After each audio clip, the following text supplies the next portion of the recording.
Barber. I'm the grants manager for the University of Florida Libraries, and it's my pleasure to welcome all of you today to this DDIG Biological Sciences workshop. So if that doesn't sound familiar, then you're in the wrong place.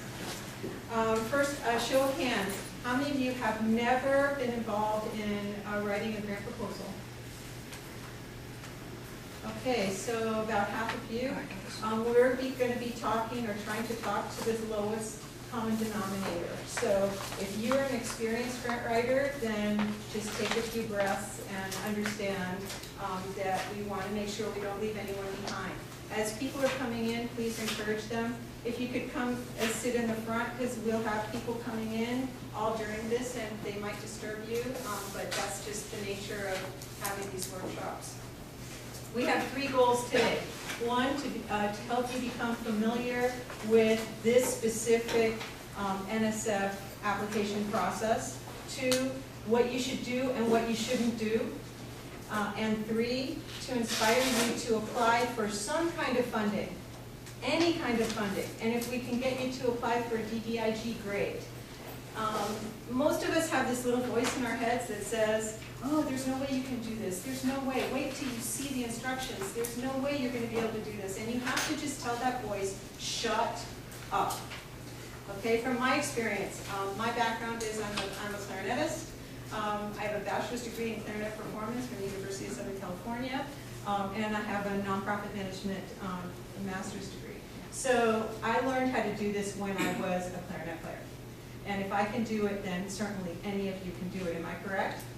Yes, yes, yes, yes. Okay, welcome. Just come on in. In addition to myself presenting today, Brett Posh is a doctoral candidate from the Department of Biology. Thank you very much. And he's going to be sharing lots of stuff with you about his process and his winning proposal. And Dr. Doug Levy, professor of zoology, NSF reviewer, and DDIG PI. So thank you to both of you for volunteering your time to come here and do this. Come on in and have a seat.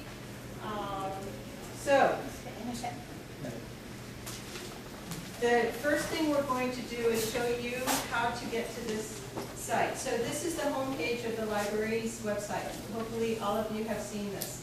And here is where we advertise for the workshop. So in the future, if you want to come to any of the other grant writing workshops, you will see them advertised here. You go to using the libraries, okay? Under using the libraries, you go to grant resources. Click grant resources. This is the funding opportunities page. And I manage this with my student, Suchi Yelapantula, who's in the back of the room, and she's a master's degree student in computer science engineering. So after you get to this site, you click on workshops, which is over here on the left-hand column. You click workshops, and you see that the first one is NSF DDIG for the Biological Sciences workshop. What we have here is the checklist is noted here. We also have award-winning application submitted by Brett. That's also located in the institutional repository, which you should know that's a permanent repository of items related to the University of Florida. We have Jill Jankowski's award-winning application here, and Dr. Levy happens to be the PI for that one. And we have the slides that Dr. Levy is going to present, and we have Brett's slides as well. Okay, so everything is here. When you come here next time, you'll see the video as well. Everybody good so far? Okay. I'm going to go over the checklist, which is my responsibility, and now I have 3 minutes in order to do that. But I might take a little bit more time. Okay, here we have the checklist. Please use this checklist more than you would use the resource at NSF, because I have customized this for you and found some problems with the NSF site that has the description of this opportunity. They're going to try to fix it, but in the meantime, you should use this all these live links you can, and the checklist. So, pretty self-explanatory. The Bible, as they say at NSF, is the third link. That's this. If you want to become a professional and understand all the aspects of NSF funding, then you should read this. It's 70 pages long, but it will teach you everything and anything you need to know about applying to NSF. Maximum award is $15,000. What you can use the funds for and what you can't use the funds for is located up here. And then the first thing that you need to do is register so that you can upload your documents into FastLane, which is the automation system that submits to NSF. So you can register by just filling out the form using this link, and that goes to the Division of Sponsored Research, and then they know, and you will have permission to use the NSF FastLane system. You should do that whether or not you think you're going to be able to apply, or if you think that you're going to be able to apply. Okay? So go ahead and register. If it's dead and you decide that you're not going to do it, then you're fine. But if you decide you want to do it and you haven't registered, you have a long way to go. So that's the first thing that I would recommend. And you also need this conflict of interest form filled out right away with you as the PI, as the co-PI, co-principal investigator, and the professor who's sponsoring you to do this application. So both of you have to fill this out, so you should do that in the front end as well. Then you have a cover sheet, which you should do last. And the project summary, which I recommend that you do last. And you'll see here that there's advice on the fonts and the margins, and that you shouldn't use footers. And that in this project summary, you must mention and describe briefly, because it's only one page, the intellectual merit and broader impact in the summary.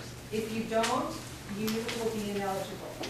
So you have to make sure that you indicate that. Your project description, you can use these sample questions to answer your project description information about your project.